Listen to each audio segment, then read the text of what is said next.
علامہ شاہ اسماعیل شہید رحم اللہ کی کتاب تقویت الایمان میں جا کر پڑھیں، انہوں نے رجب کے کنڈے کے بارے میں ایک من گھڑت واقعے کا ذکر کیا. کہا کہ ایک مرتبہ ایک لکڑہارا مدینہ میں تھا، وہ کمائی کے لیے مدینہ کے باہر چلا گیا. اس کی بیوی وزیر کے دربار میں نوکرانی کا کام کرتی تھی. ایک لمبے عرصے تک لکڑہارا واپس نہیں آیا. نوکرانی کو معلوم ہوا کہ 22 رجب کو کنڈے پکانے، اس پر فاتحہ پڑھنے سے مرادیں پوری ہوتی ہیں. تو لکڑہار کی بیوی نے 22 رجب کو امام جعفر صادق رحم اللہ کے نام پر رجب کے کنڈے منائی. تو لکڑہار کو ایک خزانہ ملا اور وہ واپس مدینہ آیا اور ملے ہوئے خزانے سے ایک بہترین محل تعمیر کیا. تو وزیر نے لکڑہارے کی بیوی پر الزام لگایا کہ وہ حکومت کے خزانے سے مال چوری کر کے محل بنائی ہے. لیکن لکڑہارے کی بیوی نے کہا کہ میں نے امام جعفر صادق رحم اللہ کے نام پر رجب کے کنڈے پکائی تھی، جس کی وجہ سے میرا شوہر امیر اور ایک خزانہ اسے ملا ہے، اسی خزانے سے یہ محل بنوایا گیا.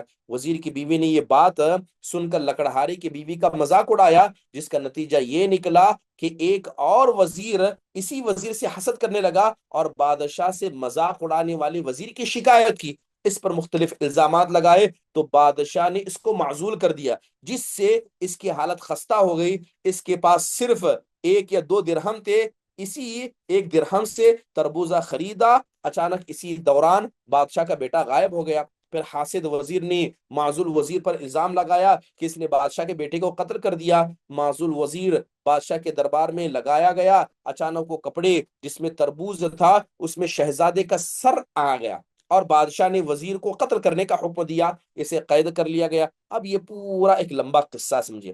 تو اللہ رحم فرمائے، اس کی حالت یعنی اب اگر میں مکمل قصہ سناؤں تو اس قصے کا لب لباب یہی ہے کہ رجب کے کنڈے منانے سے ایک آدمی بڑا مالدار ہوا اور دوسرے کو کیا ہے، اس سے بڑی گہری تکلیف ہوئی. اس طرح رجب کے مہینے سے امام جعفر صادق کا کوئی تعلق نہیں ہے، بلکہ اس تاریخ کو کاتب وحی ام المؤمنین حضرت ام حبیبہ کے بھائی حضرت معاویہ رضی اللہ عنہ کی وفات ہوئی تھی.